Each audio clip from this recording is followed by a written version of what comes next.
praat vandag oor die basis vir die bediening van goddelike genesing. Die basis vir die bediening van goddelike genesing. Ek lees vir ons skrifgedeelte uit Matteus hoofstuk 3 en dan is daar ook 'n gedeelte uit Handelinge wat ek lees.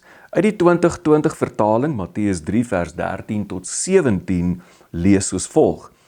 Toe het Jesus van Galilea af by die Jordaan aangekom.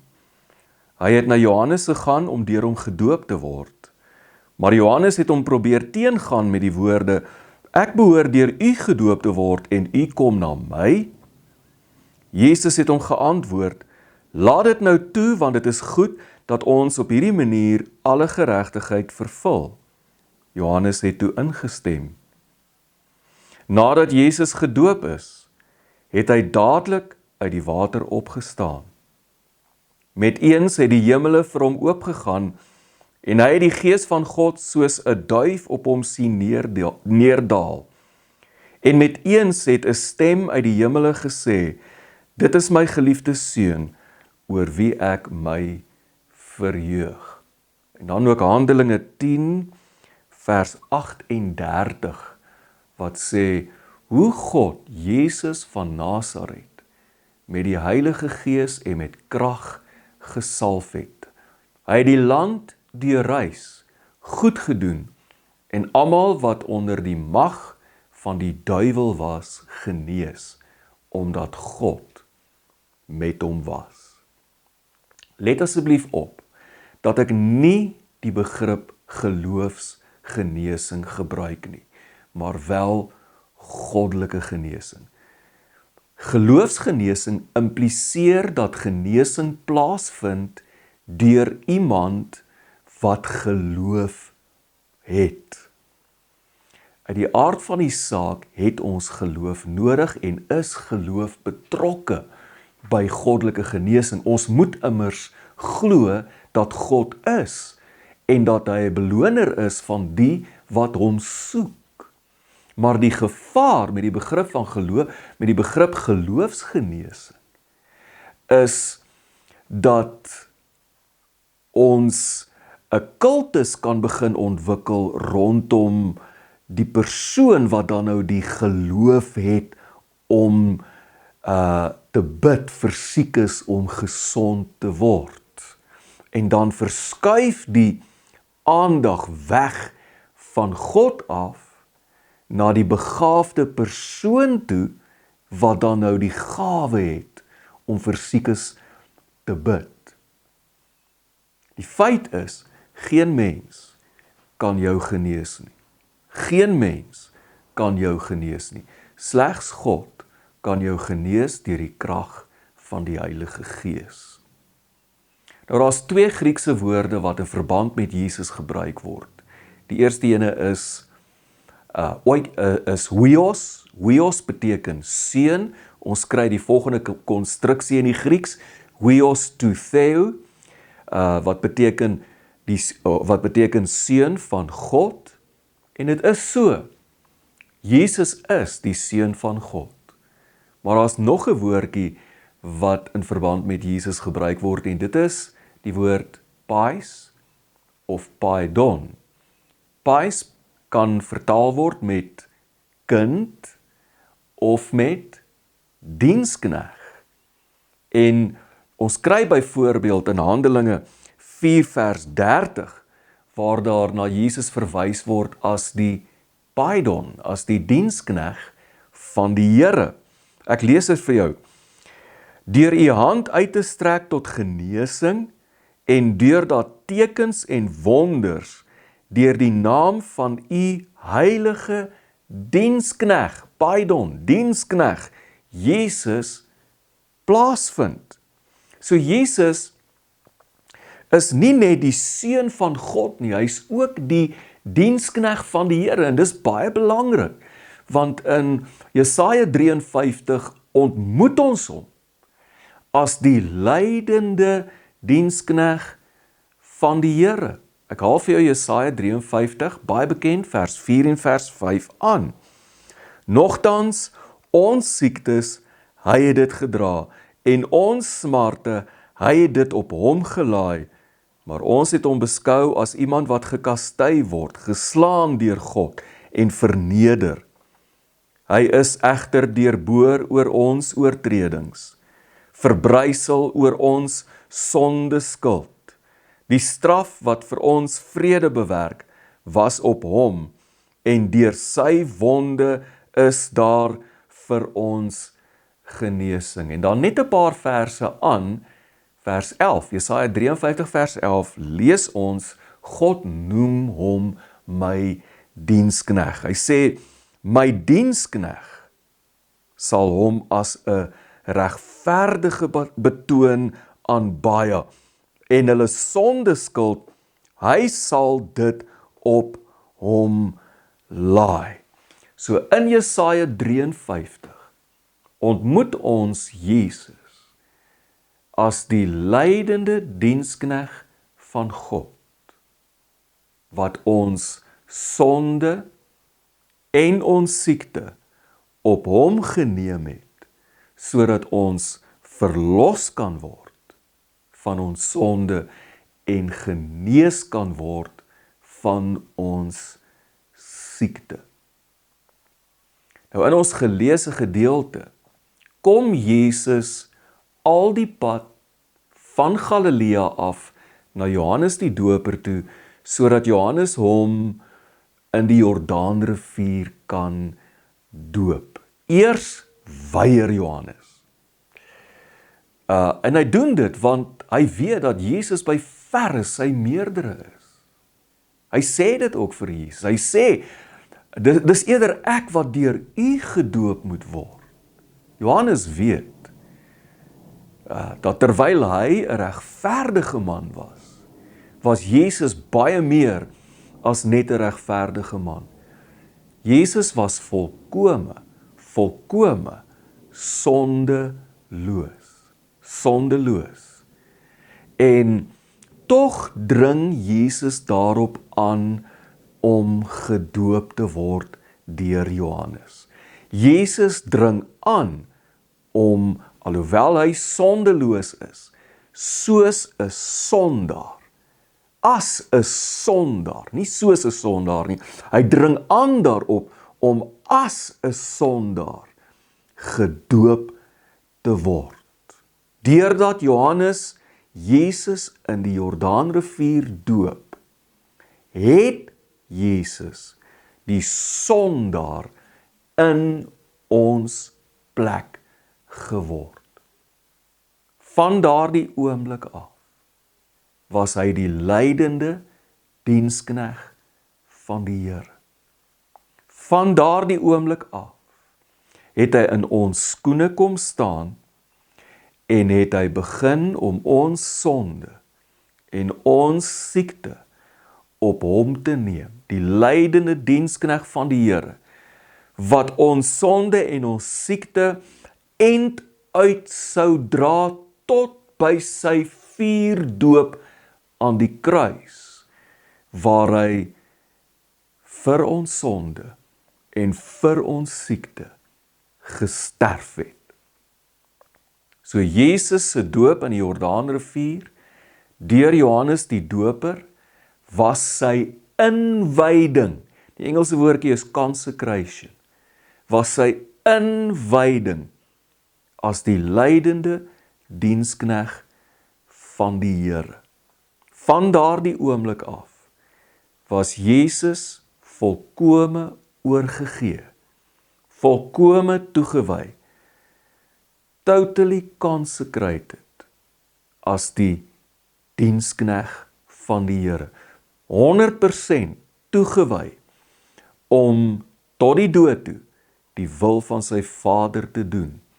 100% toegewy om my en jou plek as sondaars in te neem. Sy doop was die plek waar hy ingewy is as die lydende dienskneg van die Here. En van daardie oomblik af word hy die lydende dienskneg wat ons sonde dra, in ons plek staan, en hy is volkome toegewy daaraan. En let op, dit is op hierdie volkome oorgawe om die lydende dienskneg van die Here te wees, wat die Heilige Gees soos 'n duif neerdaal. God salf sy dienskneg, wat volkome aan hom toegewy is, met die Heilige Gees en met krag. En dan lees ons hoe dat die Heilige Gees Jesus in die woestyn indryf, waar hy oor 'n periode van 40 dae, 3 keer, nie deur demone nie, maar deur die duiwel self versoek word. En Jesus oorwin hom. En nou is hy gereed om die mag van die bose, om die mag van die duiwel oor mense se lewens te breek. En dan gaan hy terug na sy tuisdorp, Nasaret, en op die Sabbat gaan hy in die sinagoge in. Iemand gee vir hom die boekrol van Jesaja, hy rol dit oop by Jesaja 61, en dan lees hy dit, en ek haal dit vir jou aan, soos wat dit verwoord word in Lukas se 4de hoofstuk, vers 18 en vers 19. En ek dink, dis in die ou vertaling wat ek dit vir jou aanhaal. Hoor mooi, Jesus haal dit aan, hy sê, die Gees van die Here, die Heilige Gees, is op my, omdat hy my gesalf het, om die evangelie aan die armes te bring.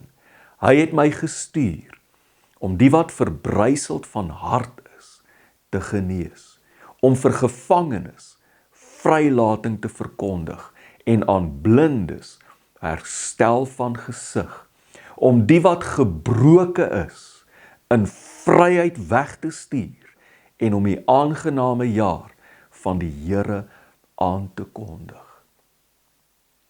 En dan sien ons Jesus se bediening begin.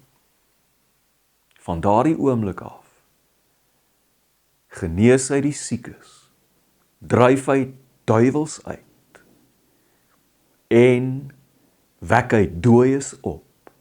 En ons sien die volkome aanslag van Jesus die koning, gesalf met die krag van die Heilige Gees, teen die werke van die vyand, besig om die vestings van die koninkryk van die bose te verbreek en in te neem, en mense vry te maak. En Jesus se hele bediening word vir ons pragtig opgesom in Handelinge 10 vers 38, wat sê, hoe God Jesus van Nasaret met die Heilige Gees en met krag gesalf het. Hy het die land deurreis, goed gedoen, en almal wat onder die mag van die duiwel was, genees, omdat God met hom was. Ek sluit met 4 opmerkings. Die eerste opmerking is dit: alle siekte lê binne die riem van die duiwel, wat hierdie wêreld in sy mag het. Gaan dit weer sê. Alle siekte en ook die dood lê binne die riem van die duiwel, van die bose, wat hierdie wêreld in sy mag het. Jesus het mense nie gesond gemaak, soos wat 'n dokter dit doen nie. Jesus het mense gesond gemaak, deur die mag van die bose te verbreek oor mense se lewens.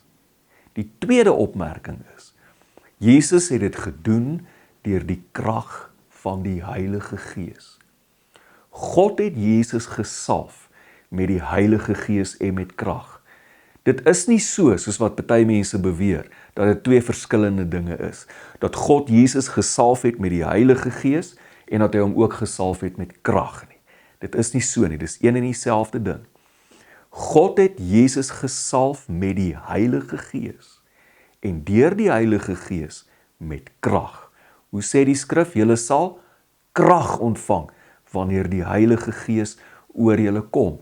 En dit is deur die krag van die Heilige Gees, wat op Jesus gerus het, wat Jesus die werke van die bose oor mense se lewens verbreek het. Jy sien, die Heilige Gees is soos wind. Jy kan nie die Heilige Gees sien nie, maar jy kan hom voel. Die effek is voelbaar en kan so kragtig wees, dat dit in 'n oomblik iemand kan genees van siekte, dat dit in 'n oomblik 'n demoon kan uitdryf, dat dit binne 'n oomblik 'n dooie uit die dood uit kan opwek. As die Gees van hom wat Jesus uit die dood uit opgewek het, ook in ons sterflike liggame leef, sal hy ook ons sterflike liggame lewend maak deur dieselfde Gees.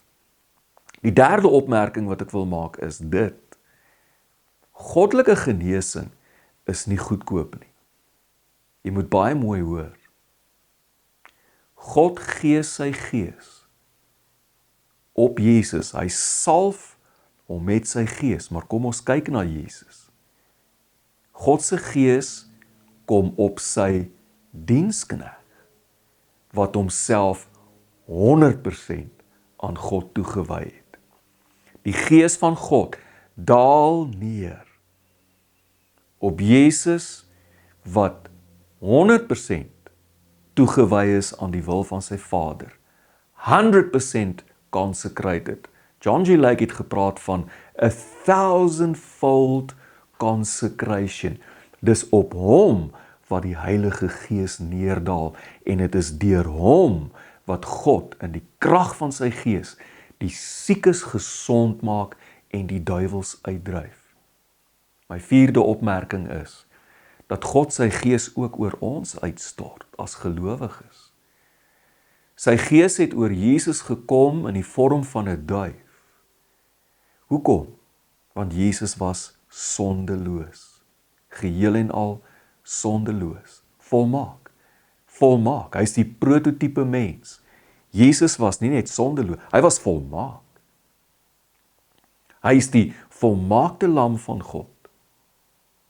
Ek en jy, in ons toewyding aan die Here, is ons soms nog gebrekkig, ons kom kort, en daarom God se Gees kom oor ons soos vuur. En hierdie vuur kom oor ons om ons te louter en om ons te suiwer, sodat hy ons kan toerus met krag, dieselfde krag wat op Jesus was, ook op ons, sodat God kan Jesus se bediening deur Jesus se liggaam, deur jou en my, kan voortsit in hierdie wêreld en deur ons die mag van die bose kan verbreek, om siekes gesond te maak, om duiwels uit te dryf, en as dit nodig is, en soos hy wil, selfs die dooies op te wek.